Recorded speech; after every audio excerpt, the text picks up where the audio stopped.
Welcome everyone to Things Around 8.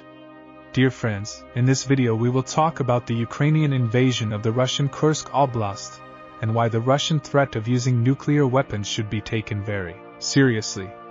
And if you are not yet subscribed to the channel, subscribe now and activate the notification bells so you don't miss any news. This Sunday, August 11th, the Ukrainian invasion of the Kursk Oblast entered its sixth day. As I said in a recent video here on the channel, this is not the first time that Ukrainian forces have invaded Russia, with 3 other incursions occurring since the beginning of the Russian invasion, directed against Bryansk and Belgorod. However, the incursion that is taking place now in Kursk has very different characteristics, starting with the forces involved in the assault. In the 3 previous incursions, the attacking force was composed mostly of anti-Putin Russians, organized into semi-autonomous units, such as the Russian Freedom Legion and the Russian Volunteer Corps.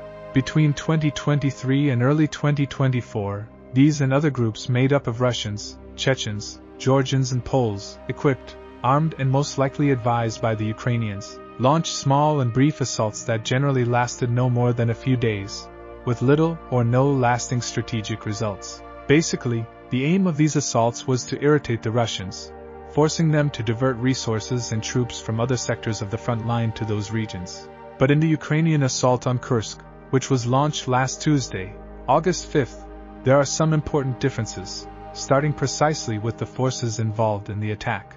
From the images, we know that there are units composed of foreigners, such as Georgians, Poles and even Russians. But, at least from observing the images and videos, they do not seem to be the majority, indicating that, quite unlike what happened in the 3 previous incursions, the current one against Kursk is being led by Ukrainian units, armed and equipped with advanced Western weapons and vehicles, such as the North American Striker. Another detail that differentiates this assault from the previous ones is its duration, with the current attack completing 6 days this Sunday, August 11th, as well as Russia's difficulty in expelling the Ukrainian forces that entered Kursk. In the 3 previous assaults, by the 6th day, the invasion forces had already retreated or were in the process of retreating, with Russia always demonstrating great agility and strength in its response. However, what we are seeing now in Kursk are Russian reinforcement columns being attacked and destroyed, with more than 100 Russian soldiers having already surrendered, and with Ukrainian forces consolidating their gains in some villages near the border. Does this mean that Ukraine's objective with this assault on Kursk is really to conquer Russian territory? Most likely not, especially since it is always important to remember that Ukraine, at this moment, does not have the operational capacity to invade and defend territorial gains inside Russia, when its biggest concern is an invasion that extends over almost 1,200 kilometers of active fronts inside Ukraine.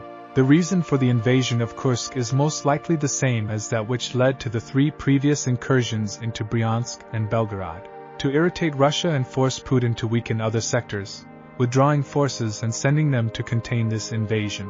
When we look at the map, we see that the incursion into Kursk is quite close to the front opened by Russia in the north of Kharkiv, which means that one of its objectives seems to be to attract to Kursk a part of the Russian forces that are currently invading the north of Kharkiv, which would at least give Kiev a greater chance of extinguishing that front. But even without the objective of annexing territories, Russia is clearly having difficulty in expelling the Ukrainians, making an old and already quite common Russian threat gain strength, the use of nuclear weapons. As I have said in other videos here on the channel, Russia, like other major nuclear powers such as the United States and China, has a very clear and restrictive policy on the use of nuclear weapons, with the Russian constitution allowing the use of this type of weapon only in 2 situations: in response to a nuclear attack or to prevent a conventional attack with the potential to endanger Russia's territorial integrity. Therefore, an invasion like the one Ukraine is carrying out now, if it poses a real threat to Russia's territorial integrity, could serve as justification for a nuclear strike against the invader, which in this case is Ukraine. As I said, Ukraine's goal is not to annex territories inside Russia. Ukraine does not have the operational capacity to invade and defend new territorial gains, when its main concern now is to expel an invader from its territory. Russia knows this, and Putin is well aware that Ukraine's purpose is only to force it to divert resources from other fronts. However, this Ukrainian invasion, if not quickly contained and neutralized, could serve to further strengthen Russia's nuclear threats against Ukraine. A nuclear weapon, even a tactical one with very low destructive power, is thousands of times more powerful than the largest and most lethal conventional bomb Russia has ever used in this war.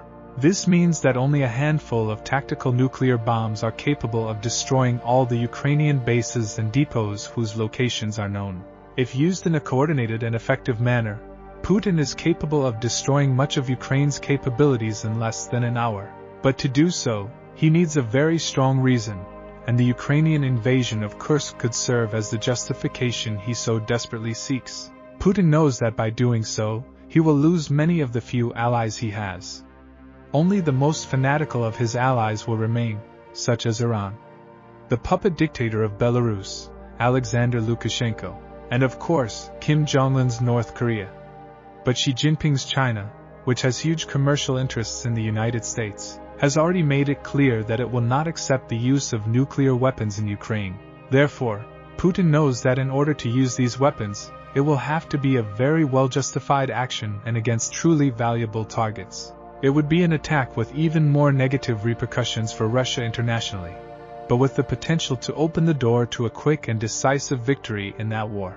Therefore, the Russian threat of using nuclear weapons has been gaining even more strength since the start of the Ukrainian invasion of Kursk. A threat that, given all that Russia can offer, cannot be ignored. And if you are not yet subscribed to the channel, subscribe now and activate the notification bell so you don't miss any news.